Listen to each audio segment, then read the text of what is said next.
Hey everybody, I'm Angela Walters from Quilting is My Therapy, and the only thing I love more than machine quilting is helping others love it as much as I do. Welcome to the Fillers Free Motion Challenge Quilting Along, a free video series where I show you how to quilt some of my favorite filler designs. I'm showing you how to quilt it on a sewing machine and a long arm and giving you practical tips on where to use them on your quilts. And it's not too late to quilt along with me on the custom panel I put together for this challenge. To find out more about this or to see all the other designs in this challenge, be sure to click the link in the description box below. And in this video, I'm going to show you how to use wavy lines to create movement and texture for bigger background areas of your quilt. We'll not only learn how to use wavy lines to create texture and movement, we're going to see how you can fill in between them to create different effects, including ribbon candy and arcs. By the time we're done, I think you're going to love the designs as much as I do. First, let's learn how to create nice soft texture with wavy lines. We're going to start with some loopy waves. It's a great way to add a gentle, subtle movement to your quilt with a little bit of texture with those loops. So before I start, I need to have two defined sides to my area. This design is going to work from one side to the other. But starting from one side, I'm going to start quilting a nice, gently wavy line. I don't want anything too extreme. I don't want it to be really wiggly, but I don't want it to be super straight. Just something that's a nice, gentle kind of wave. But then at a random point, whenever you're feeling comfortable, you can go right into a loop and then continue on, all the way to the edge of my area. As you're quilting longer lines and you need to reposition your hands, sometimes you'll have a little hiccup or a little bobble in that area where you kind of stopped and started again. Adding these little loops are going to help hide that. So when you get to a point where you need to reposition your hands, you can stop, quilt your loop, and then move on. Now once I get to the edge of my area, I'm going to travel over and then repeat. Now this traveling is what's going to keep my wavy lines parallel to each other. If I just went down and came right back up, I'd have a design that's a little more pointy on the end and they wouldn't stay parallel. So even if you don't love traveling, it's kind of necessary. But now that I've hit the edge of my area, I'm going to repeat traveling along that edge, quilting my wavy line and adding some loops. If you find that you always do better top down, you can go ahead and break thread and go back up there and continue on. I just like working my way back and forth so that I don't have to tie off and start a new line of quilting. As I'm quilting my wavy lines, I'm not necessarily echoing the previously quilted one. They're kind of their own standalone wave. And remember, I'm just using my loops as a way to reposition my hand, so I can add as many or as few as I want. It really doesn't matter which direction they face, how big they are. I just want to be able to quilt that loop and continue on. Now while this design works in areas of all sizes, I'm not necessarily going to use it in a really small, confined area. This is going to be something that goes in a little bit bigger area because the wavy line looks really nice when it has a little bit more time to develop. But once you get the hang of quilting those wavy lines on your sewing machine or your long arm, then it's time to start turning them into some really interesting looking designs. For the next one, we're going to combine wavy lines with ribbon candy. When you think of filler designs, a ribbon candy might not be the first design that comes to mind. But the fact is, it's a great way to add a curvy, fun look to your quilting. But before we talk about putting our ribbon candy into irregular areas, let's talk about how to quilt it first within a normal boundary. So I have my area right here. Now starting from one side, I'm going to quilt my line so that it loops out and kind of back. It's going to look kind of like a backwards S. And now that I've made that shape, I need to flip it over. So now I'm going to go out here and come back up there. So again, making that S, just flipping it around until I get that ribbon candy shape. So let's do it a couple more times. So from here, I'm swinging out and then coming back. Now I'm going to swing out and come back. One very, very common thing that happens when newer quilters are learning this design is we don't go out far enough to come back. Really kind of force yourself to swing out and back. Another thing that will help you with this design is if you're practicing on a piece of fabric, go ahead and quilt or mark out a boundary to fill in. It just gives us one less thing to think about. So filling in that 2-inch area will be a little bit easier if you have those visual lines to fill in. So now what we're going to do is we're going to use those wavy lines to break up our bigger background areas, and we're going to quilt our ribbon candy in between it. And I'm going to quilt a nice wavy line to the other side. Now once I have my established space, even though it's straight on one side and wavy on the other, I'm going to begin quilting my ribbon candy within that area. Now since one side is going to be moving closer and further away, it's especially important that I look ahead of the needle and trust my hands to take me to that edge. So as the area gets smaller, my ribbon candy are going to be a little shorter, and as my area gets wider, they're going to be a little bit taller. The most important thing is I want to quilt those ribbon candies so that it really fills in that space. And once I reach the edge, I'm going to travel along a couple of inches and quilt another wavy line to create my next section. Then once I have my space, it's time to quilt my ribbon candy. But now I'm dealing with an area that's irregular on both sides. It's not more difficult, it's just another thing to think about. Again, if you're looking ahead of the needle, it'll be easy to see when that edge is coming, and that way you can begin your turn before you run into it. Now, as you can see, I like to define my space, fill it in, and move on. So that means I'm kind of switching between my wavy lines and my ribbon candy. However, if you wanted to, you could go through and add all your wavy lines and then come back and add your ribbon candy. And I'm going to repeat quilting my wavy lines, quilting my ribbon candy, filling in the area. I just love how this design adds beautiful texture to the background areas of my quilt and makes those larger areas more manageable to quilt. Well, now that we've seen how to quilt this design, let's see how it comes together on a long arm. But no matter which direction you like to quilt your ribbon candy, you're still going to do the same thing we saw on the sewing machine. Quilt your wavy line and fill in that space with the ribbon candy design.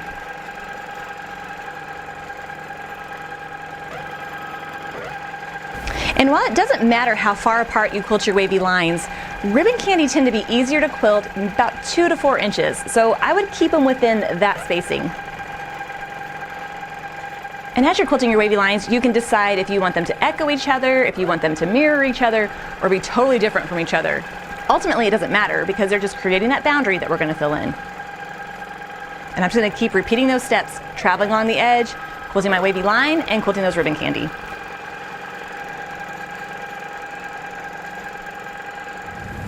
Now let's see how to make our wavy lines a little bit more regular to create a design that adds beautiful movement to our quilt. So starting from one edge of my area, I'm going to quilt a wavy line to the other side. But this line I want it to be fairly repetitive if possible. I don't want anything too wavy or too straight, just a nice gentle wave. And then I'm going to fill in that space in between the edge and my wavy line with some arcs.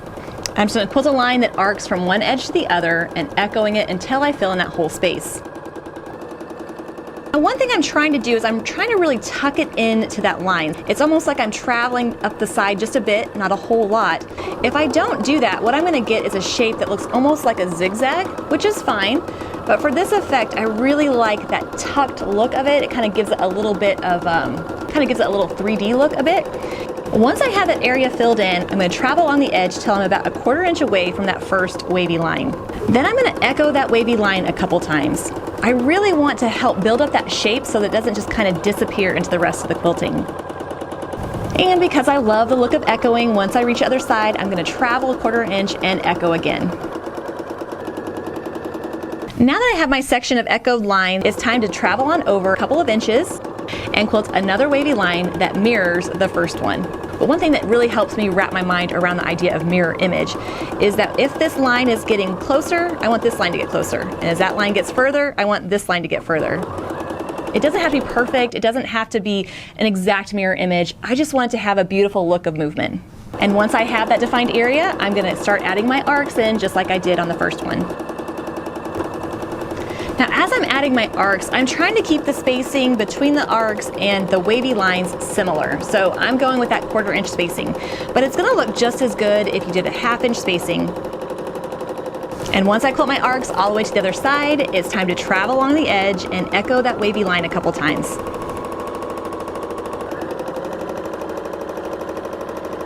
Travel along the edge and then quilt another wavy line to make my next defined area. As we've seen on the previous wavy line designs, I like to create my section and fill it in. But of course, you could go through, quilt all your wavy lines, add your wavy echoes, and then come back and add your arcs. The trick is to quilt it in the arrangement that is easiest for you. Once my arcs are all filled in, it's time to come back to my echoing.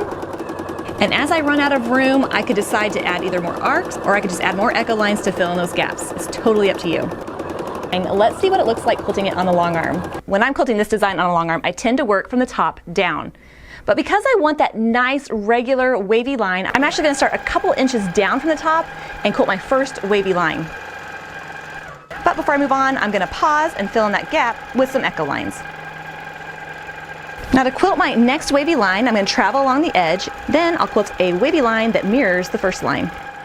Then I'm going to fill in this section before I move on, quilting those arcs just like I did on the sewing machine, working my way from one side to the other. Now what's cool about this design is as you start quilting it, all those lines are going to blend into each other. So if you have more echo lines in one group and less in the other, it's totally not going to be noticeable. And you can use other fillers as well. You can try wishbones or even serpentine lines.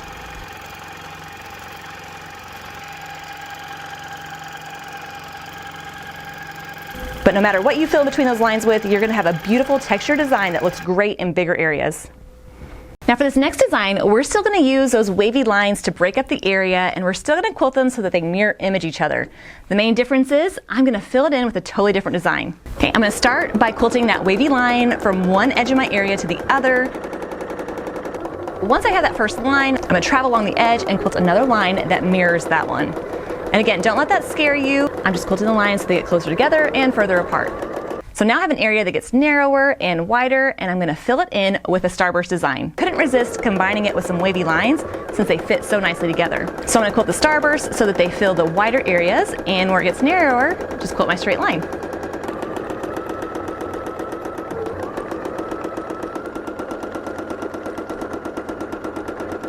And once I have that area filled in with the starburst, I'm going to travel and quilt another wavy line that mirrors the previous one. And then come back and add your starburst. This design is perfect for those areas where you can't decide curvy or straight. Since it combines them both, you get a really cool texture.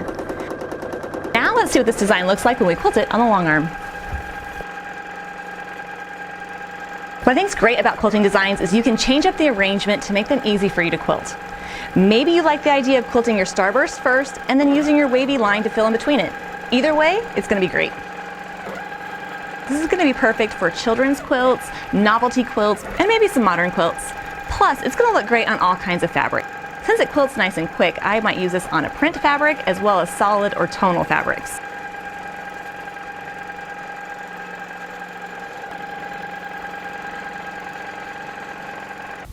Believe it or not, the Woodgrain design is actually a great filler design for larger areas.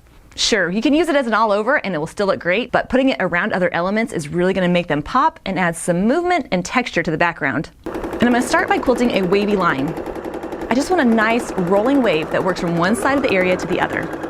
Once I get to the edge, I'm going to travel along it about a ½ inch or so and echo the line I just quilted, working my way back towards the other side.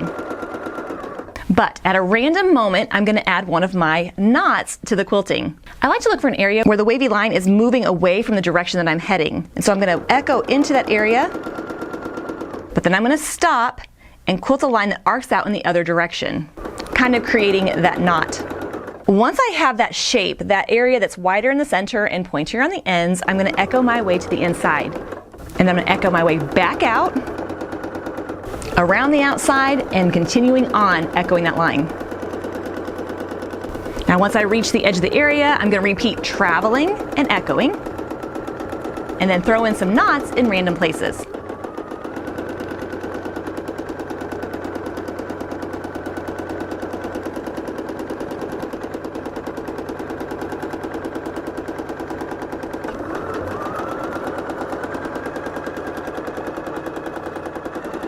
And if I find that I have a little bit of a gap, I can always travel and throw a line in there to fill it in. And I'm going to continue doing that, quilting my wavy lines and adding my knots in random places. And depending on your style of quilting, your wood grain might be more knotty or have more knots, or it might just be a lot of wavy lines with a few knots thrown in here and there. Either way, it's going to look great. But as you're quilting the wood grain design, the most important thing to remember, like all the other designs we've learned, is I want to make sure the whole area is filled in as completely as possible. So as I'm quilting, if I notice there's any gaps either between my knots and my wavy lines, or even in between the rows themselves, I want to make sure I fill them in with some more echo lines or anything just to make sure I don't have a gap. And these knots don't have to be any particular shape. Yours might be more stretched out and a little bit flatter, yours might be rounder. It really doesn't matter as long as it's wider in the center and pointier on the ends. Now let's take that same idea of the wavy lines and those knots, but instead of echoing the inside, let's put some filler. It's going to start off exactly the same way with a wavy line that works from one side to the other. And when you're ready, you can go ahead and make your knot except this time I'm gonna run into that line I just quilted. What that's gonna create is a pocket that I can then fill in, working my way to the opposite side. Once I run into that point, then I can continue on echoing my line. But since it's the same basic shape, the same basic design as the wood grain, they work really well together. And just like we did with the wood grain, I'm going to continue quilting my wavy lines. I'm going to throw in some of those knots and fill them in. What I love about this design is as you start to fill in that area, you're going to have these different textures where that filler is and that nice movement of the wavy line. So it's really going to draw attention to that area. Now once you get the hang of the design, you can play around with some intentional placement to create secondary designs in your quilt. It's so much fun to do. So for instance, staggering your knots or your pods so that they make that secondary design really fun and really easy. If you like the idea of a wood grain but want something a little bit more angular, a little less wavy, this next variation is going to be perfect for you. The result is going to be a more geometric, modern take on the wood grain. Instead of a wavy line, I'm going to quilt a straight-ish line that angles out and back. Now I'm not worried if they're the same size, but I am trying to keep them kind of in a line. Once I get to the edge, I'm going to travel and echo and create that same shape that mirrors the other side. And what I have is, instead of a rounder pod, I have a pod that kind of goes out, flattens, and then back to a point.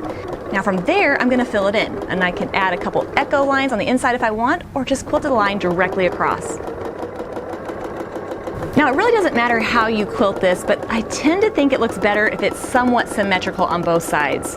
I'm not so worried about it that I'm going to mark it out or anything like that, but that is kind of what I'm aiming for.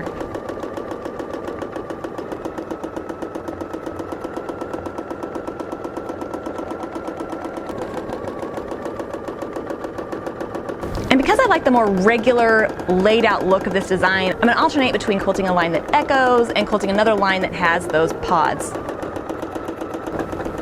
And of course, if you wanted to, you could use a ruler for the straight parts of this design. But since it's so wonky and different, I think it's going to look fine even if those lines aren't perfectly straight. Now since this design has a little bit more of a mod look, I'm probably not going to use it on a traditional quilt. However, a more modern quilt, a novelty quilt, a kid's quilt, or just a bigger area where you want to add a fun, different look. I started this design by quilting my first line a couple of inches away from the edge, and that's because I wanted to have enough space to really get that shape down. So now that I filled in the rest of the area, I'm going to just come back real quick and fill in that little gap. And if you don't have room to add a whole other pod in that area, you can just add a couple echo lines and move on. And since it goes together just like the wood grain design, you can create the same variations that we do with that design. So if you wanted to, you can create your pods and fill them in with a different filler. This is going to be one of those designs that you don't use all the time, but when you do, it's definitely going to add a wow factor to your quilt. The next wavy line design we're going to learn is the Wavy Wavy. What I love about this design is it adds a beautiful texture to your quilt, and it can be quilted in a lot of different spaces, from really small to really big. It's just one of those all-around versatile designs. So working with my defined area, I'm going to quilt a wavy line from one side to the other. Once I run into the edge, I'm going to travel over about 1/4 or 1/2 of an inch and echo the line I've just quilted. The only difference is, at a random point, I'm going to run that line into the previously quilted one. I want that line to almost look like it's merging into the previously quilted line. Now once I run into that line, I can switch directions and come right back to echoing the line I've just quilted. And once I run to the edge, travel and repeat. And I'm going to keep doing that, quilting my wavy lines and having them touch the previously quilted one. Touching, echoing back, traveling, and continuing on. Now as your area gets bigger, you can incorporate more of those touches. So I'm just going to kind of bounce back and forth, running into the previous line, changing direction, and continuing on. Now the trickiest part about this design is making sure all the gaps are filled in before you move on. One thing that's really going to help ensure that that happens is, as I run into my previously quilted line, I want to make sure that it looks like it's merging into that. What that's going to do is, as I come back out and add my echo, it's going to kind of fill in that area. And depending on how you like to quilt this design, you might have more echo lines, you might have more lines that touch. It's totally up to you and how you quilt it.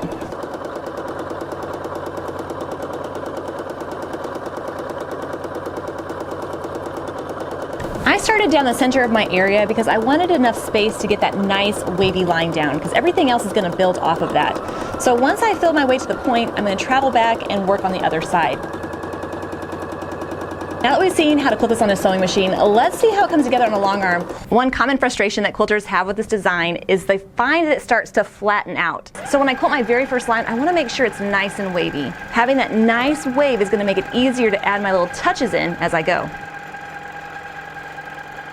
Now, as you're quilting your lines so that they touch or merge into each other, it can be difficult to actually land it perfectly on that line. So I actually prefer quilting my lines so that they stop just short as opposed to crossing over. It kind of fits into that whole, like, if I'm going to make a mistake, which one is going to be least noticeable. Now, one thing to take into consideration when quilting this design on a long arm is that I really want it to progress evenly. I don't want to get into a situation where it's really high on one side and low on the other. Since I have a limited amount of throat space, I want to be able to progress through that evenly. So I'm going to make sure that as I'm going, it's progressing the same. So if I find it's a little higher over here, I might just add a few more touches just to even it out.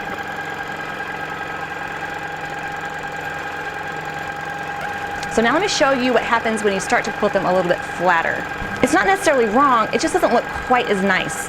If that happens to you, no worries. Just travel along the edge about an inch or so, quilt another guideline, and then fill in the area above it. And I'm going to do the same thing, quilting my lines so that they touch the one below. Think of it like a reset for the design. And then once I fill in that area, I can start progressing down again, quilting my echo lines and trying to make them touch the one above. First, let's start with a refresher on how the regular merged lines design goes together. This design needs a well-defined boundary to fill in, and I'm going to start quilting a straight-ish line towards the other side. But at a random point, I'm going to angle off in the direction I'm heading and then straighten back out until I run into the other side. So I have my first kind of shape that veers out. Now I'm going to travel along the edge for about a ½ inch and repeat, quilting another line that goes towards the other side, angling in the direction I'm heading and flattening out. And those angles can be at different points. They can be more shallow or deeper than the other. I just need a space that's wider on one end and narrower at the other. Then I'm going to fill in that unquilted area by traveling and echoing. And I'm going to keep going until that whole area is filled in. I'm going to travel until I'm about a ½ inch past that previous line and then repeat, quilting that straight line that angles and then straightens out and ends on the opposite edge. Now for this variation, I'm going to still travel and still echo at least once, but now I'm going to work my way back out, adding a different filler design. And this can be anything I feel like quilting. It could be swirls or wishbones, whatever. I just need to fill in that space and work my way to the opposite edge. So once that whole area is filled in, I'm going to travel and repeat.